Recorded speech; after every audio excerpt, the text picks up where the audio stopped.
সেনানিবাসে আটকে রাখার পরে ছেড়ে দেওয়া হলো। এই মুহূর্তে বক্তব্য রাখবেন আরিফ বিল্লাহ, সংগ্রামী কেন্দ্রীয় সদস্য, গণ অধিকার পরিষদ। বন্ধুগণ,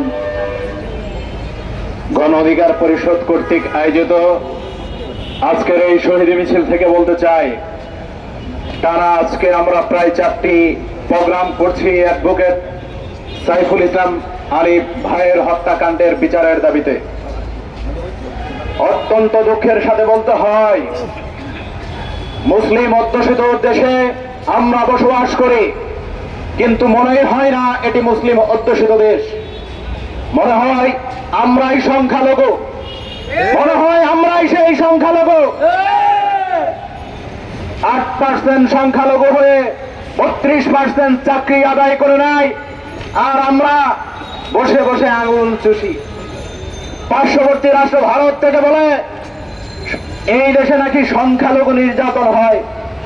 দাদা বাবুদের বলে আসুন আমাদের দেশে, দেখে যান, ওখানে বসে দাঁত কেলিয়ে কথা বলতে হবে না। আমার দেশে আসুন, দেখে যান জামাই আদরে পালছি।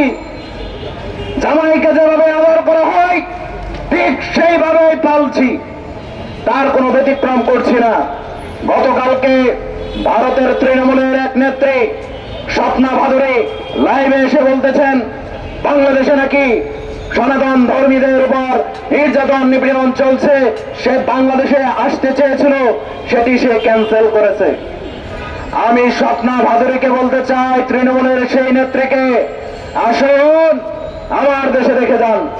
আপনি তো কিছুদিন আগে এসেছিলেন, লাইভ করে বলেছিলেন বাংলাদেশের মতো অন্য আর দ্বিতীয়টি দেশ আপনারা পান নাই বন্ধুসুলভ। আজকে কেন সেই বন্ধুসুলভ আপনাদের মুখ থেকে আসে না? আপনারা আমার ভাইদেরকে খুন করবেন, হত্যা করবেন, নৃশংসতা ছড়াবেন, সাম্প্রদায়িকতা সৃষ্টি করবেন, আবার ওখান থেকে দাঁত কেলিয়ে বলবেন, সেই দাঁত কিন্তু থাকবে না। আমরা আপনাদের দুর্বল জায়গাগুলো চিহ্নিত করেছি।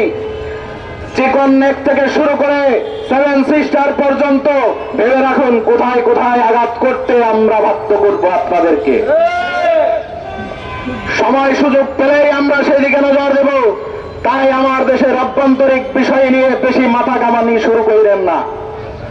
বাংলাদেশের কিছু পাঁচাটা দালাল আছে, নিজুম মজুমদার বলেন আর হার্পিক মজুমদার বলেন, এই দালালগুলা ভারতের টিভি চ্যানেল মিডিয়াগুলোতে গিয়ে তারা আক্ষেপ প্রকাশ করছে এদেশে নাকি তাদের জন্ম নেওয়া ভুল হয়েছে।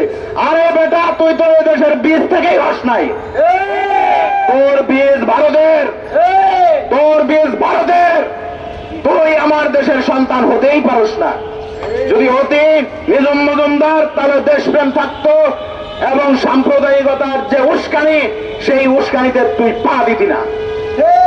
তুই ভারতের রিপাবলিক বাংলা এসে দাঁত কেলিয়ে বলিস বেটা, সাহস থাকলে দেশে আয়, তোর বিচার হবে, তোর বিচার হবে। আমার দেশের আইন শৃঙ্খলা রক্ষাকারী বাহিনীর ভাইরা দেখি অনেক নীরবতা অবলম্বন করেন। দুঃখের সাথে বলতে হয়, এদেশের মানুষ ব্যাড ট্যাক্সের মাধ্যমে আপনাদের বেতন হয়, আর এদেশের মানুষের জানমালের রক্ষার স্বার্থে আপনারা আপনাদের আইন প্রয়োগ করবেন। সেই জায়গাতে আপনাদের এত দুর্বলতা কেন? আমি বলতে চাই, আপনাদের এই নীরবতা কাটিয়ে উঠতে হবে। আওয়ামী ফ্যাসিবাদ, ভারতের দালাল তাবেদার, এদের বিরুদ্ধে অ্যাকশন নিতেই হবে।